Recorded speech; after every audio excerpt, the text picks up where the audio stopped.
Welcome to our Hong Kong Brief program. Today, we're diving into some intriguing stories from around the globe. First up, China's economy has surprisingly outperformed expectations, growing at a brisk 5.3% in the first quarter of 2022. This growth, spurred by strong manufacturing and increased household spending during the Lunar New Year, has economists and policymakers optimistic yet cautious about the future. Moving over to Singapore, Lawrence Wong is stepping up as the new prime minister, inheriting a suite of challenges from managing the delicate balance with China to addressing domestic issues like the cost of living and property prices. And finally, we venture into the narrow streets of Denpasar, Bali. Often bypassed by tourists, this city boasts a vibrant life of its own, from bustling markets to historic hotels, offering a genuine slice of Balinese culture. Please stay tuned for more detailed coverage on these stories. In a world where the pace of economic growth can often predict the future of global markets, China's economy has once again taken center stage, showcasing its resilience and ability to surpass expectations. According to reports from the Associated Press, the world's second-largest economy grew at a brisk pace of 5.3% in the first quarter of 2022, a figure that not only outstrips analysts' forecasts of around 4.8% but also sets a positive tone for the nation's economic trajectory. This growth was underpinned by a combination of strategic policies aimed at bolstering investments and a surge in demand during the Lunar New Year holidays, a period known for its economic vitality within China. Despite the impressive start to the year, economists are treading cautiously, looking ahead with a mix of optimism and concern. The Associated Press notes that while the first quarter showed promising growth, the outlook for the second quarter remains uncertain. Factors such as the unwinding of excess inventory and a normalization of household spending could potentially dampen the pace of growth. Nevertheless, China has set an ambitious GDP growth target of 5% for 2024, signaling confidence in its long-term economic strategy. Echoing the sentiment of a robust start to the year, Yahoo US highlights the role of strong manufacturing performance and higher household spending during the Lunar New Year holidays in propelling China's economy beyond expectations. The report emphasizes the significance of policies aimed at boosting investments, which have played a crucial role in achieving the 5.3% growth rate in the first quarter of 2022.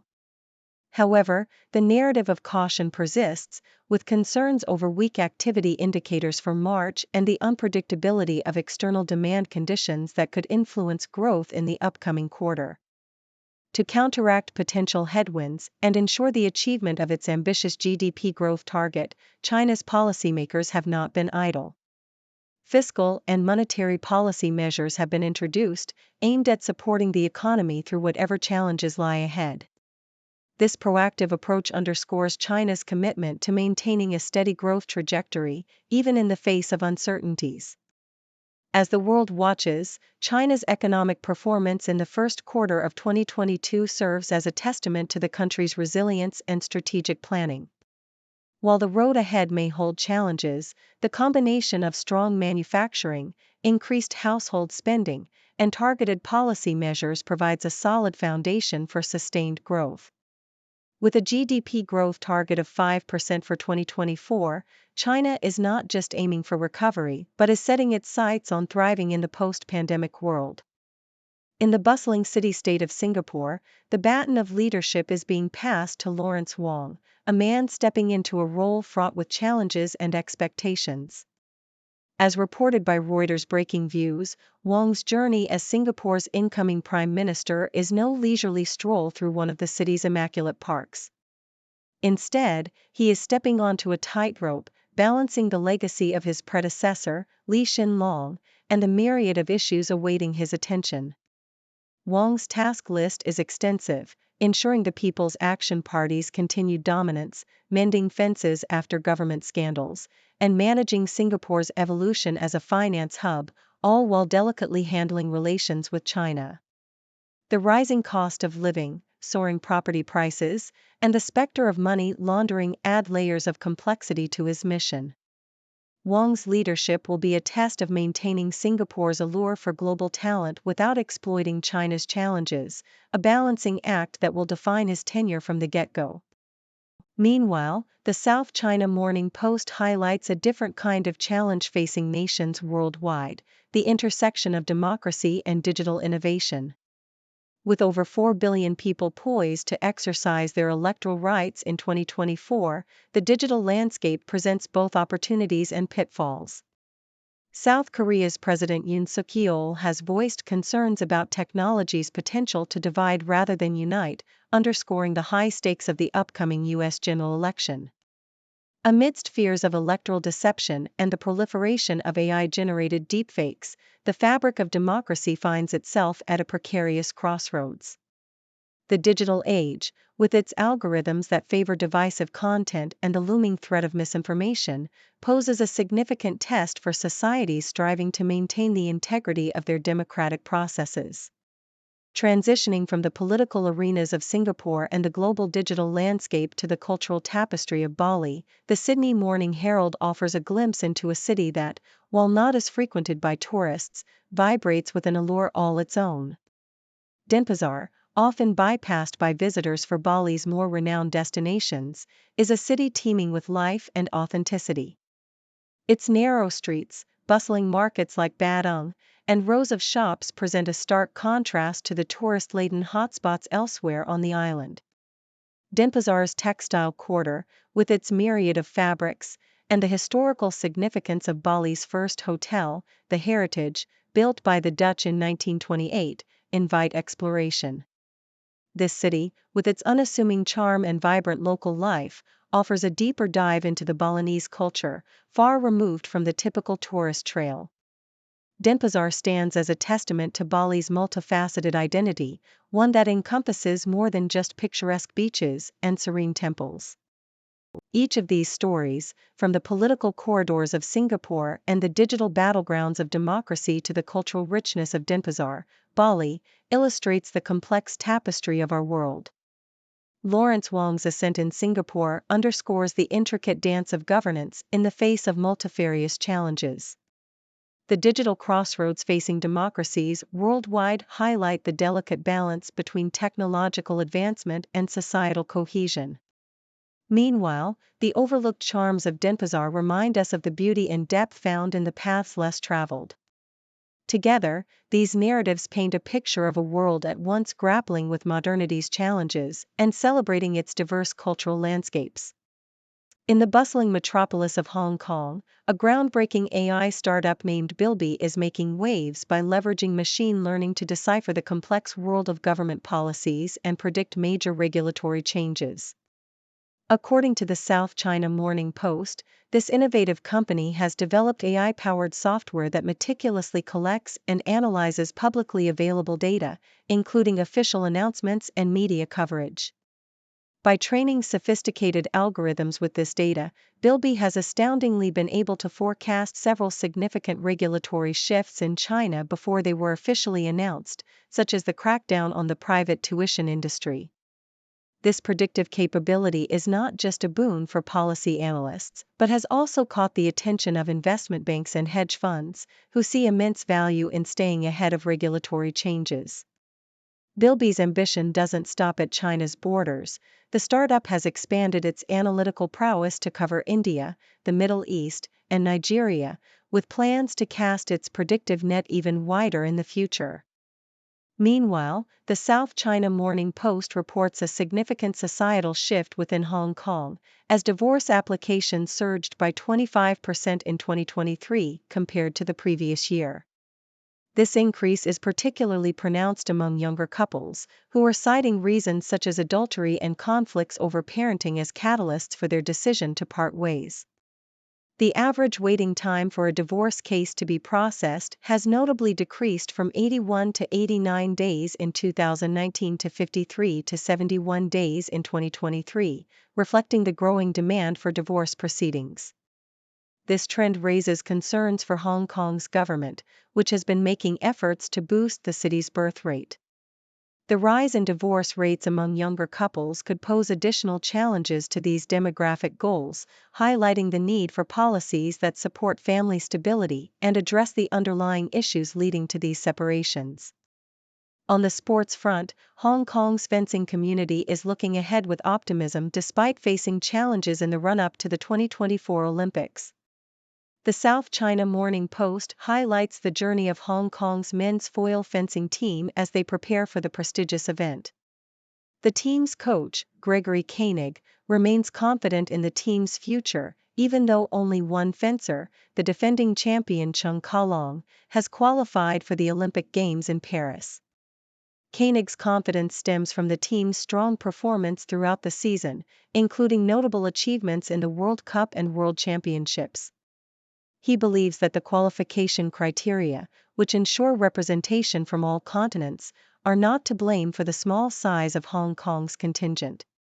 Instead, Koenig sees a bright future for Hong Kong fencing, buoyed by the emergence of talented young fencers who are expected to bolster the team's chances in qualifying for the 2028 Los Angeles Olympics.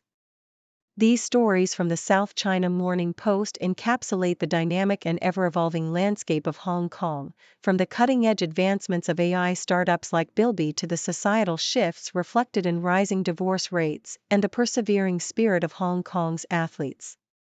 Each narrative, whether it revolves around technology, social issues, or sports, underscores the resilience and adaptability of Hong Kong's people and institutions as they navigate the complexities of the modern world.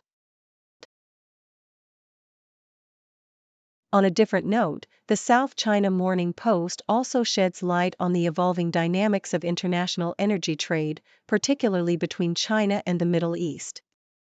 Following the landmark Saudi-Iran peace deal brokered by China in 2023, there's an anticipated surge in energy-related trade between these regions.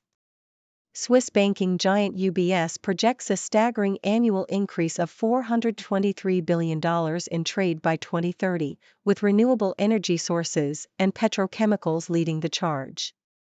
The deal has already spurred a significant $16 billion investment from Saudi Arabia into the Chinese energy sector within just 6 months. This burgeoning partnership not only signifies a shift towards renewable energy but also highlights China's growing influence in global geopolitical and economic landscapes. The Middle East, in turn, is set to benefit from China's advancements in renewable energy technologies, while European petrochemical firms face the likelihood of exiting the market due to environmental regulations and a tightening gas supply. These stories, while distinct in their focus, one on the glamorous legacy of Princess Diana and the other on the strategic shifts in global energy trade, both highlight the ongoing impact of historical figures and pivotal agreements on contemporary society. From the auction floors showcasing the elegance of a beloved princess to the diplomatic tables where new energy futures are being forged, these narratives underscore the interconnectedness of culture, fashion, politics, and economics in shaping our world. Whether it's through the enduring legacy of a royal icon or the strategic alliances reshaping global energy markets, these developments offer a glimpse into the forces that continue to influence and transform our global landscape. Denpasar, the Indonesian city known to every Australian but visited by very few, is a hidden gem in Bali that's bursting with life. Often overshadowed by the island's more popular destinations, Denpasar offers a unique charm with its narrow streets, quaint local markets, and shops that are mostly untouched by tourists. As highlighted by a Sydney Morning Herald journalist, this city might not win any beauty contests, but it's vibrant and full of surprises. From the bustling Badung market, where vendors sell an array of items from ceremonial flowers to live animals, to the textile quarter brimming with family-run shops showcasing fabrics in every color and texture imaginable, Denpasar is a treasure trove of authentic Balinese culture. It's also home to Bali's first hotel, the Heritage, a historical building constructed by the Dutch in 1928. While it may not boast the typical tourist appeal, Denpasar is a city that offers a genuine slice of Balinese life, making it a must-visit for those looking to experience the island's true essence.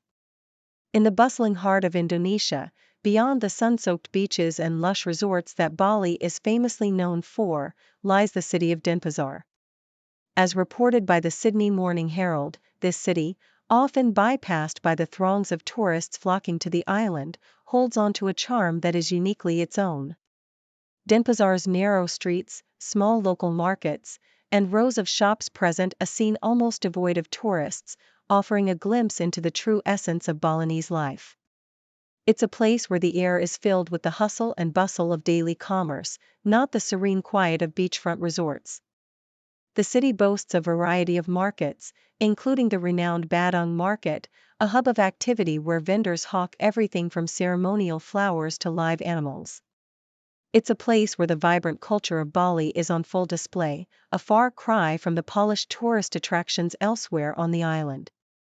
Moreover, Denpasar's textile quarter, with its dozens of small family-run shops, showcases fabrics of every conceivable shade and texture, offering a feast for the senses.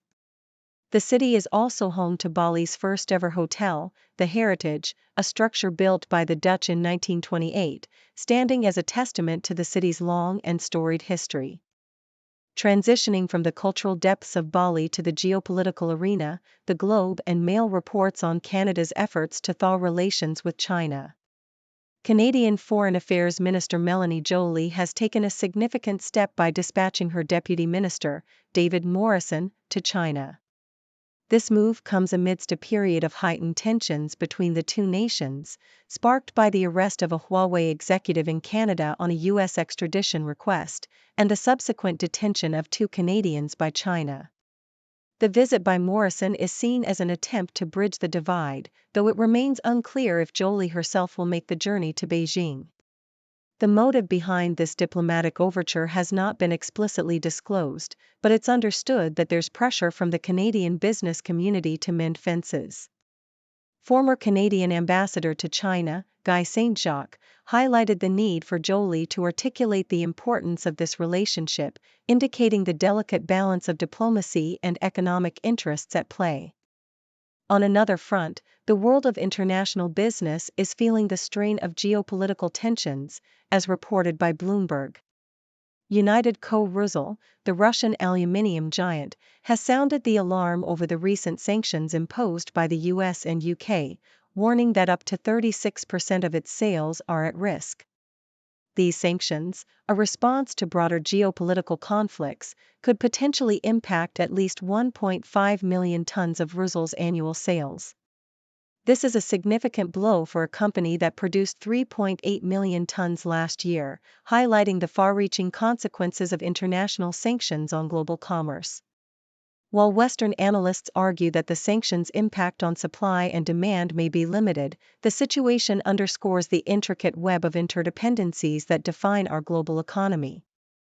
Each of these stories, from the hidden charm of Denpasar to the diplomatic maneuvers between Canada and China, and the economic repercussions of sanctions on Russian aluminium, illustrates the complex tapestry of our world. Whether it's exploring the cultural richness of a city often overlooked by tourists, navigating the delicate dance of international relations, or understanding the economic fallout of geopolitical decisions, these narratives provide a window into the diverse and interconnected nature of global affairs. In the bustling city of Hong Kong, where the skyline is as dynamic as its politics, recent developments have stirred the pot of international relations and local governance. The South China Morning Post reported that the Hong Kong government has fervently slammed the latest British government report on the city. The bone of contention? The UK's critique of Hong Kong's national security laws, which, according to the former colonial power, has led to the elimination of almost all opposition voices. The Hong Kong authorities, however, see this as an unwarranted interference in their local affairs, accusing London of prioritizing politics over the rule of law. They argue that the national security law, a subject of international scrutiny, is purely a domestic matter with no bearing on the UK. Adding another layer to this complex narrative, the same news outlet shed light on Beijing's call for a new mindset in Hong Kong. It appears that the central government is not just concerned about the political landscape but is also keen on reshaping the city's economic future. Xia Baolong, a top Chinese official, emphasized the need for Hong Kong to break away from traditional complacencies and embrace innovation to maintain its golden brand. This push for economic revitalization comes at a time when Hong Kong is urged to integrate more deeply into China's ambitious projects, such as the Greater Bay Area and the Belt and Road Initiative. The underlying message is clear: with reduced political friction, the city's leaders must pivot towards fostering new industries and digital economies to secure Hong Kong's prosperity. These developments paint a picture of a city at a crossroads. On one hand, Hong Kong is grappling with international criticism and the perceived erosion of its freedoms under the national security law. On the other, it is being nudged towards an economic metamorphosis that aligns with Beijing's broader strategic interests. The Hong Kong government's vehement rebuttal to the UK's report is indicative of the deep-seated tensions that linger from its colonial past. Yet, the call from Beijing for a new mindset signals a forward-looking approach that seeks to leverage Hong Kong's unique position as a global financial hub while integrating it more closely with the mainland's economic ambitions. This juxtaposition of defending national security laws while being urged to innovate economically encapsulates the dual challenge facing Hong Kong's leaders. They must navigate the tightrope of maintaining public order and national security, as defined by Beijing, while simultaneously propelling the city into a new era of economic growth and technological advancement. The emphasis on nurturing talent and embracing the digital economy suggests a recognition that Hong Kong's future prosperity hinges on its ability to adapt and evolve. As Hong Kong charts its course through these turbulent waters, the international community watches closely. The city's response to these intertwined challenges of governance and economic transformation will not only shape its own destiny but also signal the nature of its relationship with the mainland and the wider world. Amidst the political rhetoric and economic strategies, the spirit of Hong Kong, known for its resilience and dynamism, is once again being tested. The outcome of this test will determine whether the city can retain its cherished freedoms while thriving under the new paradigm set forth by Beijing. Thank you for tuning in. The content above showcases the latest briefing reports and analytical synopses, thoughtfully curated by the 6Do team. These insights stem from a wide array of reputable media outlets, think tanks, government sources, and specialized experts worldwide. We encourage you to explore these sources for a comprehensive perspective. Keep in mind that while the content may not always align with the official standpoint of 6Do Brief, it's not meant to be taken as absolute directives for decision-making. Comprising seasoned media professionals, learned scholars, and accomplished scientists, the 6Do team embodies a trailblazing, fully independent media entity. To customize 6Do Brief to meet your professional needs, you have the option to subscribe to a diverse array of briefings on our website, 6dobrief.com. Regardless of your location, you can conveniently receive 6Do Brief via email.